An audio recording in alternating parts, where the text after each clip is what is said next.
जैद भाई, जैसे आपने ईटीओ का कोर्स किया तो सबसे पहले यही पूछेंगे, क्योंकि बच्चे सबसे ज़्यादा पूछते हैं जी कि आपकी सैलरी कितनी है।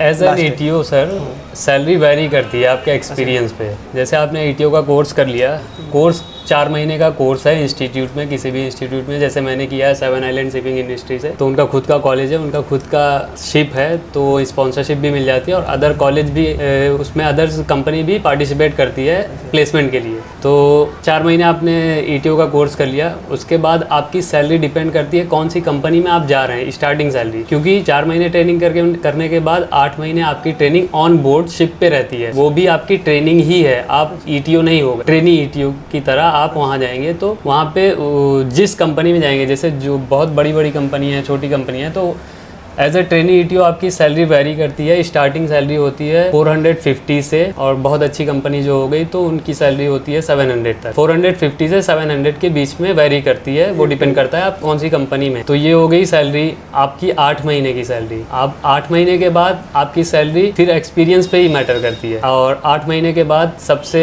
इंपॉर्टेंट चीज़ ईटीओ के लिए ये है सर कि आपको सीओसी का एग्ज़ाम देना पड़ता है। अगर आपके पास सीओसी आ गई 8 महीने के बाद, तो फिर आपकी सैलरी डायरेक्ट 4000 हो जाती है, $4000। $4000 के ऊपर कितना?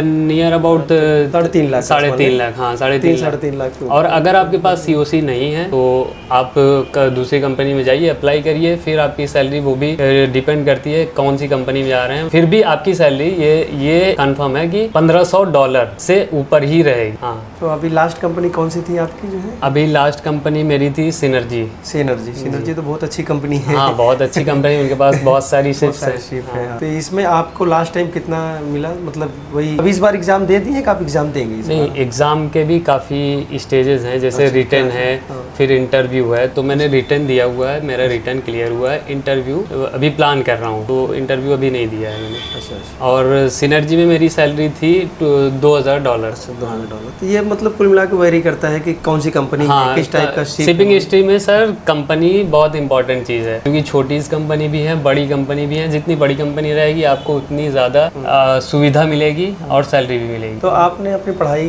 क्या की है? एक बार पढ़ाई के बारे में बता दिए, क्या कर की है जो ईटीओ में गया? ईटीओ के लिए वैसे तो कुछ बहुत बड़ा नहीं करना है। ईटीओ के लिए बहुत 2 चीज़ें सिंपल सी करनी है, या तो आप डिप्लोमा कर लीजिए या तो डिग्री कर लीजिए। लेकिन डिप्लोमा डिग्री आपकी होनी चाहिए या तो इलेक्ट्रिकल से या तो इलेक्ट्रॉनिक्स से। 2 ब्रांच ही लेते हैं, अदर ब्रांच नहीं लेते। जैसे बहुत डिग्री में भी सिविल हो गया, मैकेनिकल हो गया, तो ये सब नहीं चलेगा। सिर्फ आपको चाहिए इलेक्ट्रॉनिक्स और इलेक्ट्रिकल। या तो आप डिप्लोमा कर लीजिए या तो बीटेक कर लीजिए, डिग्री कर लीजिए। अच्छा, जैसे आपने डिप्लोमा या डिग्री कुछ भी किया इलेक्ट्रिक या इलेक्ट्रॉनिक में, ठीक? हाँ। उसके बाद का क्या प्रोसेस? उसके बाद का प्रोसेस सिंपल सा है। आप डिग्री या डिप्लोमा करके आप सर्च करिए ईटीओ के बारे में, आपको मिल जाएगा। कॉलेज है जैसे 7 आइलैंड, मेरा कॉलेज 7 आइलैंड है, और एंग्लो ईस्टर्न है, और समुद्रा इंस्टीट्यूट है। इन सब कॉलेज की वेबसाइट्स पे जाइए, वहाँ पे आपको पता चल जाएगा कि कब बैच स्टार्ट होने वाला है, ईटीओ का बैच कब स्टार्ट होने वाला है। और प्रोसेस सिंपल सा है, आप उनका फॉर्म भरिए, फॉर्म फिल करिए, और रिटन एग्ज़ाम होगा, इंटरव्यू होगा। अगर आप दोनों में सेलेक्ट हो जाते हैं तो आपको ट्रेनिंग 4 महीने की कॉलेज से मिल जाएगी। तो इसमें आप थोड़ा सा बता दें क्या रिटन में क्या पूछा गया है या क्या पूछा जाता है? रिटन में सर कुछ नहीं, बस बेसिक है, सारी चीज़ें बेसिक है। आप इलेक्ट्रॉनिक्स से हैं तो वो भी बेसिक है, और इलेक्ट्रिकल से हैं तो वो भी बेसिक है। अगर आपने डिग्री किया है तो भी आपको प्रॉब्लम नहीं है, और डिप्लोमा किया है तो भी प्रॉब्लम नहीं है। बस आपका बेसिक होना चाहिए। और बहुत सारे इंटरनेट पे प्रिपरेशन के मटेरियल भी अवेलेबल हैं, तो जो भी अगर चाहे तो इंटरनेट से वो ले सकता है। बेसिक चीज़ें हैं, बहुत ज़्यादा टफ नहीं है। बस यह है कि आपको प्रिपेयर करना पड़ेगा, बिना प्रिपरेशन के कहीं कुछ मिलता नहीं। हाँ, सही बात है। हाँ, ठीक है। आपने 4 साल की डिग्री की या 3 साल डिप्लोमा की, जाहिर बात पे पढ़े होंगे तब। जी, उसी में से आता होगा। हाँ, उसमें से बाहर से कुछ नहीं आता। अच्छा। हाँ। तो फॉर्म भरिए, तो कौन कॉलेज वाले ये एग्जाम लेते हैं? हाँ, कॉलेज का पर्सनल खुद का एग्जाम होगा, फिर उनका पर्सनल खुद का इंटरव्यू होगा। आपने दोनों अगर क्लियर कर लिया तो आपको उसी कॉलेज की स्पॉन्सरशिप मिल जाए, चाहे वो मेरा कॉलेज हो, 7 आइलैंड हो, या एंग्लो ईस्टर्न हो, या समुद्रा इंस्टीट्यूट हो। बहुत सारे कॉलेज होंगे ना? सबका सेपरेट फॉर्म है। सबका सेपरेट फॉर्म डालिए। ऐसा नहीं कि एक फॉर्म डाल दिया तो सारे कॉलेज का होगा। बहुत सारे बच्चों का रहता है, मर्चेंट नेवी का फॉर्म भर दिया हमने, या एक का भर देकर सबका। ईटीओ एक ऐसी चीज़ है कि इसका हर कॉलेज का सेपरेट फॉर्म है, अलग फॉर्म है। ईटीओ ही ऐसा है। डीएनएस जैसे आपने सुना होगा, डीएनएस का IMU CET के थ्रू होता है, वो सिर्फ एक फॉर्म, उसको एक फॉर्म डालिए। आप पूरे इंडिया में कॉलेज उस फॉर्म से कॉलेज आपको मिलेगा आपकी रैंक के हिसाब से। लेकिन ATO एक ऐसी ब्रांच है जिसके लिए आपको सारे मतलब अलग अलग कॉलेज के लिए अलग अलग फॉर्म है, और उनकी फ़ीस भी अराउंड 1000 और 1500 1500 के बीच में ही रहती है। मतलब एप्लीकेशन फीस? हाँ, एप्लीकेशन फीस। ठीक ठीक। अच्छा, तो आप कुछ इंटरव्यू के बारे में याद होगा, काफ़ी टाइम हो गया, कुछ बता सकते हैं तो? कुछ अगर याद होगा, क्या पूछा गया था आपसे इंटरव्यू में? बेसिक चीज़ें ही पूछी जाती हैं। नहीं, आपसे जैसे 2-3 चीज़ पूछा गया होगा, आपके नाम, आपका क्या पढ़ाई, ये तो फॉर्मल है, नॉर्मल बस यही?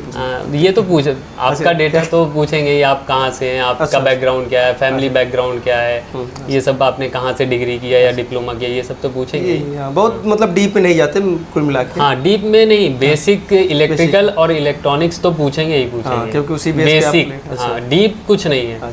क्योंकि शिप पे अगर आप काम करने जा रहे हैं तो वहाँ पे मशीनरी अलग अलग है, आपने यहाँ देखी नहीं है वैसी मशीनरी। अब शिप पे मेन इंजन है, आपने मेन इंजन यहाँ कहाँ देख लिया? जनरेटर है, जनरेटर आपने कहाँ देखा है? और यहाँ के छोटे जनरेटर जो हमारे घर में यूज़ किए जाते हैं वो नहीं है, वहाँ पे बड़े बड़े जनरेटर हैं, मेन इंजन है, तो कंप्रेसर बड़े बड़े हैं, तो ऐसी चीज़ें हैं। तो आपने अभी हम जो भी जाएगा वहाँ बंदा वो वहीं पे देखेगा, यहाँ तो हमने। लेकिन ये है कि आप कॉलेज में जब 4 महीने कोर्स करेंगे तो अच्छे कॉलेज से जाएंगे तो वहाँ पे ये सब चीज़ें आपको सिखा दी जाती है। हाँ, एटलीस्ट आपको बेसिक चीज़ों को नाम तो पता होना चाहिए। हाँ, बेसिक चीज़ें क्या देख ये सब आपको कॉलेज में सब सिखा देते हैं सब। अच्छे 4 महीने आप अगर ट्रेनिंग करते हैं तो वहाँ पे पढ़ा देते हैं ये सब। अच्छा, इसका बेसिक मोटा मोटा फीस कितना होगा कॉलेज का? जैसे आपने किया तो 7 आइलैंड का कितना फीस आपको लगा? कॉलेज फीस मेरी 7 आइलैंड की थी 4,10,000। 4,10,000 उस टाइम में? मान लीजिए कभी कम ज़्यादा होती रहेगी? हाँ, कम। अभी तुरंत में मेरे कॉलेज की फीस है 3,90,000। अच्छा, कम हो गई? हाँ, कम हो गई। हाँ, तो ये जब ये एडमिशन के टाइम जाए तो आप उनकी वेबसाइट पे चेक कर सकते हैं, है ना? जो भी बंदा जाए तो थोड़ा कम ज़्यादा होता रहेगा, हाँ, लेकिन नियर अबाउट ये मोटा मोटा होगा, नियर अबाउट 4 लाख के आसपास। हाँ, बस। हाँ।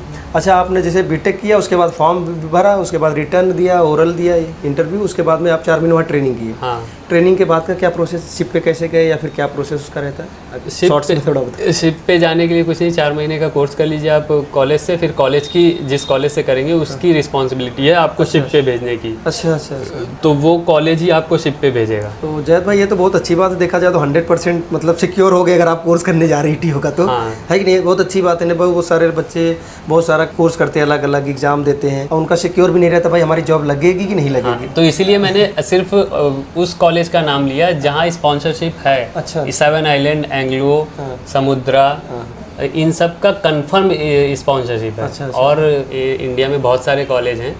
तो पहले बच्चे ट्राई करें कि स्पॉन्सरशिप लेने के लिए, अगर ETO हैं तो ETO में जाना है तो बिना स्पॉन्सरशिप के बहुत प्रॉब्लम हो जाती है। अच्छा, मतलब ऐसे भी कॉलेज है जो करा देंगे ETO का लेकिन जॉब नहीं देते? हाँ, बहुत सारे कॉलेज हैं। नाम लेना नहीं, कोई बात नहीं, सही बात है, क्यों किसी का नाम लेके भाई कमा रहे हैं सब। लेकिन यही है कि आप सर्च कर लिए, उस कॉलेज में एडमिशन करने जा रहे हैं तो पहले उसका प्लेसमेंट रिकॉर्ड जरूर देख लें, है ना?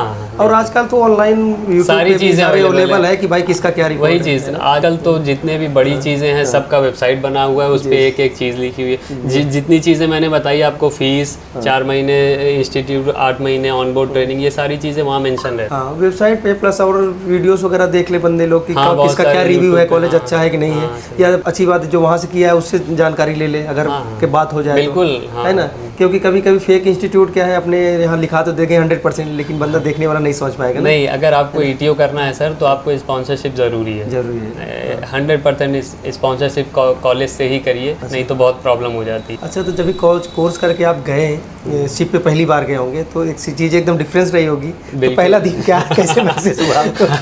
पहली बात तो मैं 7 आइलैंड से था, तो मेरे कॉलेज की एक चीज़ बहुत अच्छी थी कि 4 महीने की ट्रेनिंग में हमको एक बार शिप पे ले गए थे वो लोग। कॉलेज वाले ही, उनकी खुद की शिप थी, मुंबई पोर्ट पे आई थी। तो मेरी ये खुशनसीबी है कि कॉलेज ने मेरा ले गया वहाँ पे। तो हम पहली बार, वो टाइम मेरा पहला था, बात का तो सेकंड टाइम हो गया, वो टाइम मेरा पहला था। तो उस टाइम पे जब मैं शिप पे गया, जब मैं इंजन रूम में गया, इतनी ज़्यादा आवाज़ें थी और बड़ी बड़ी मशीनरीज थी, तो उस टाइम पे तो मतलब सब नई चीज़ें थी, कुछ भी समझ में नहीं आ रहा था कि ये है क्या। लेकिन वही चीज़ें जब मैं 8 महीने जहाज़ पे था तो अब अल्हम्दुलिल्लाह वो चीज़ें सिमिलर हैं, मैं जानता हूँ वो क्या है, वो कैसे परफॉर्म करती हैं, वो सब चीज़ें ईजी है सब। अच्छा, कुछ टफ नहीं है, बस ये है कि आपको उस फील्ड में जाना पड़ेगा, पढ़ना पड़ेगा, चीज़ें जाननी पड़ेगी, सीखनी पड़ेगी। अच्छा जी, ये तो पहली बार आप देखने गए थे, जब भी पहली बार जॉब के लिए गए, मान लीजिए आप